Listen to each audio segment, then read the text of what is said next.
Halo Sobat Eureka, apa kabarnya? Kembali lagi di Trivia Eureka bersama saya, Vic Martino.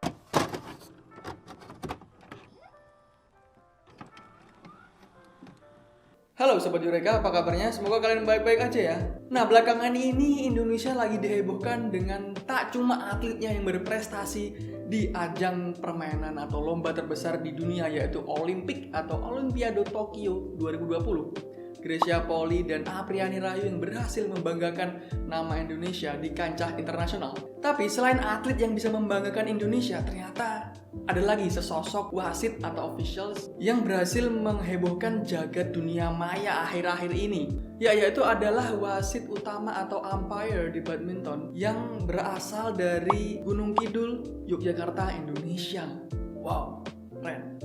Nah, ngomong-ngomong soal badminton dan wasitnya, kalian pasti pernah deh ketika kalian nonton badminton baik secara live ataupun di TV gitu ya, kalian pasti akan sayup-sayup terdengar suara atau ungkapan-ungkapan yang akan dilontarkan oleh sang wasit sebelum, sedang atau sesudah permainan, seperti misalnya service over, gitu kan, atau level play. Nah, dan lain-lainnya. Nah, jadi kalian tahu nggak sih apa sih sebenarnya yang mereka bicarakan atau yang mereka omongkan, atau istilah apa sih sebenarnya itu? Dan kalian tahu nggak sih sebenarnya artinya itu apa? Mari kita simak di Trivia Eureka. Tapi sebelum itu jangan lupa untuk selalu cuci tangan dan pakai maskermu ya. Aku contohin pakai masker harus double ya. Double. Karena untuk memproteksi dari virus dan kuman-kuman. Pakai masker. Tapi karena kita lagi syuting, yaudah. Dan di ruangan saya sendiri nggak ada siapa-siapa, di sini kosong. Jadi ya, nggak apa-apa ya. Kita pakai masker dulu. Oke, mari kita mulai videonya.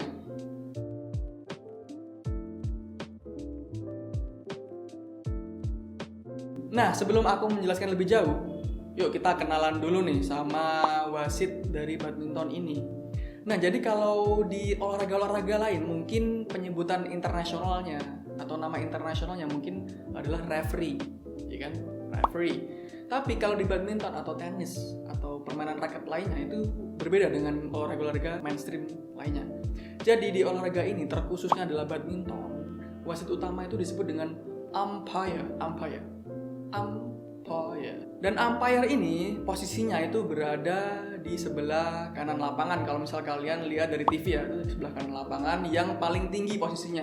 Duduknya paling tinggi ke atas, itu berfungsi untuk agar si umpire ini bisa melihat jatuhnya bola ataupun ada pelanggaran-pelanggaran lainnya yang dilakukan oleh pemain di lapangan. Wasit yang bertugas ini dibantu dengan dua petugas lain.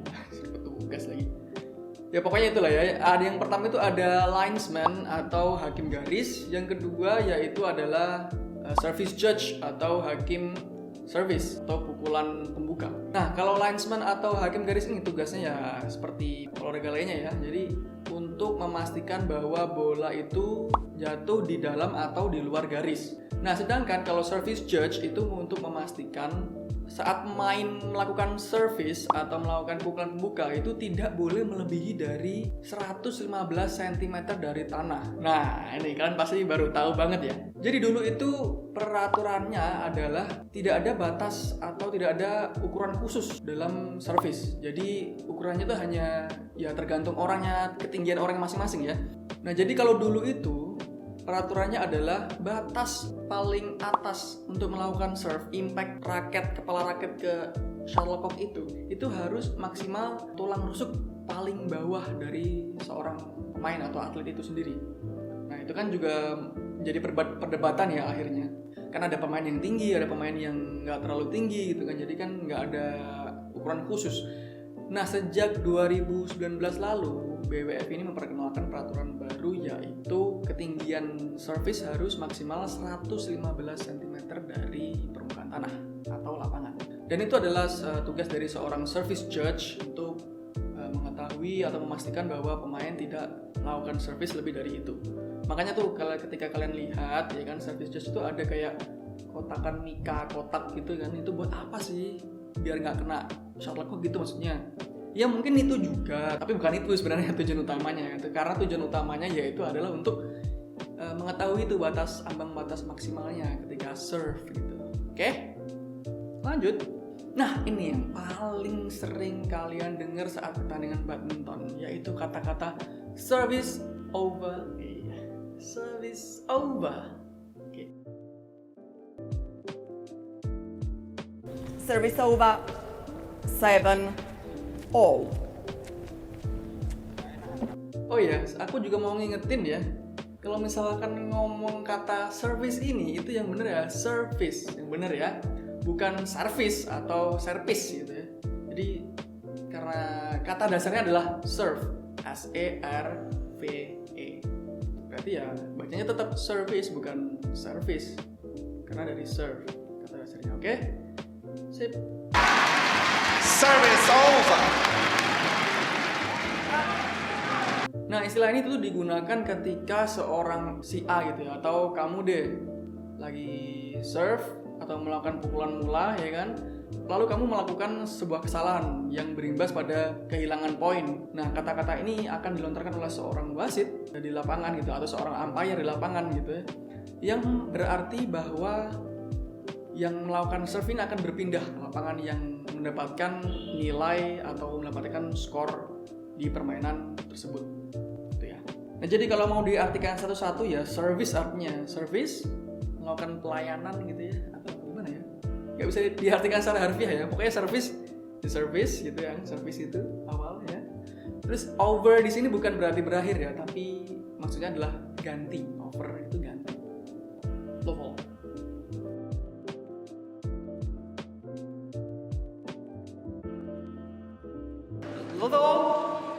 Play. Nah, ini adalah satu kata lagi yang kalian pasti dengar pada saat seorang atlet itu memulai pertandingan badminton. Pasti seorang umpire atau wasit utama ini akan berkata love all play. Kata-katanya tulisannya gimana sih? Nih kayak ini, love all play. Nah, itu artinya apa sih? Itu artinya bukan saling mencintai gitu, bukan enggak ya. Love. Jadi itu artinya adalah love, artinya adalah kosong kalau di mainan raket atau badminton atau tenis gitu, artinya adalah kosong. Kenapa sih Kak kok love artinya? Nah, pertanyaan sangat menarik dari kamu ya.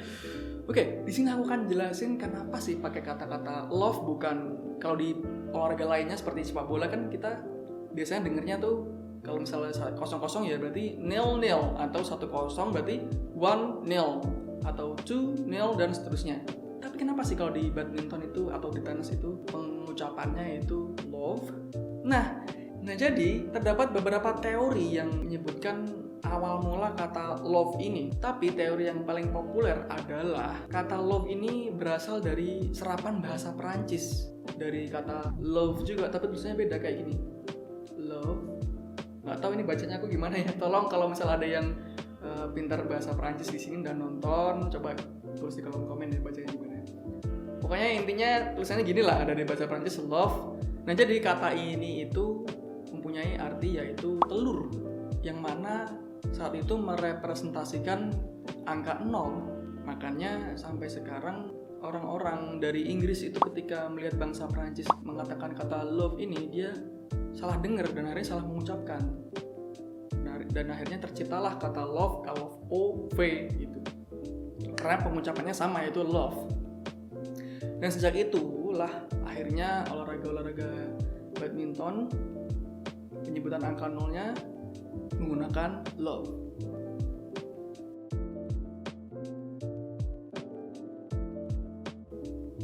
Yang berikutnya adalah challenge.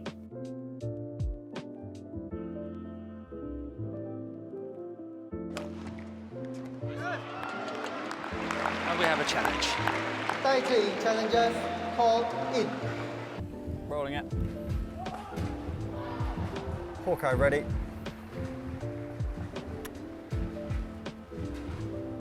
Yeah, very tight, but in. Challenge unsuccessful. Nah, apabila seorang hakim garis salah melakukan keputusan atau melakukan pengamatan ketika bola itu di luar atau di dalam garis, maka pemain berhak melakukan challenge kepada wasit sendiri. Yang kalau misal diartikan secara harfiah, challenge itu berarti ya menantang. Oh, there's a challenge. Alfian challenges.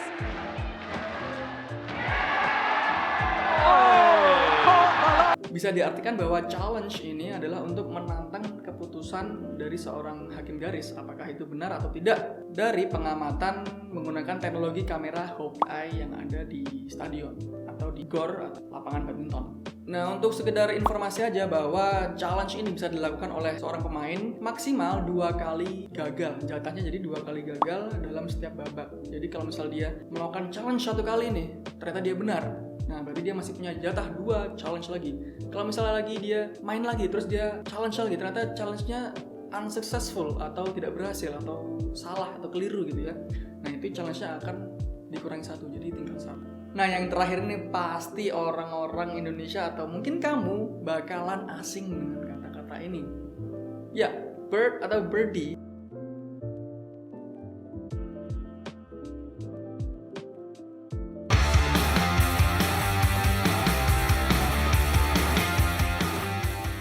Ya, bird atau birdie adalah sebutan orang Eropa, orang Inggris untuk menyebut shuttlecock. Jadi sangat berbeda sekali kalau di Indonesia itu kan pakai cock, nah biasanya kan, cocknya tolong bawain cock dong, tolong beliin cock dong, dan sebagainya ya.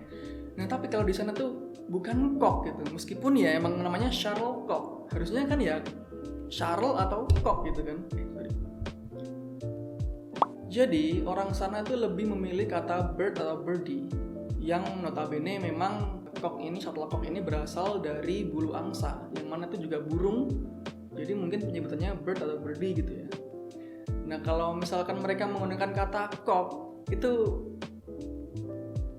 aneh aja, nggak mungkin. Karena kata itu tuh konotasinya buruk sebenarnya kalau di Inggris sana. Jadi jangan sekali-kali bilang cock ke orang Inggris atau orang bule ya. Jangan, please. Nah, jadi itu tadi adalah beberapa kata-kata yang bisa kita pelajari dari seorang umpire atau wasit utama di badminton, yang mungkin kalian juga baru dengar dan baru tahu tulisannya atau artinya. Nah, jika video ini bermanfaat, silakan like video ini dan jangan lupa untuk selalu subscribe ke channel YouTube Eureka Kampung Inggris, karena kita juga akan memberikan informasi seputar Kampung Inggris tentang update terkini di wilayah Kampung Inggris Pare. Semoga video ini bermanfaat. Selalu jaga kesehatan dan sampai jumpa di video selanjutnya.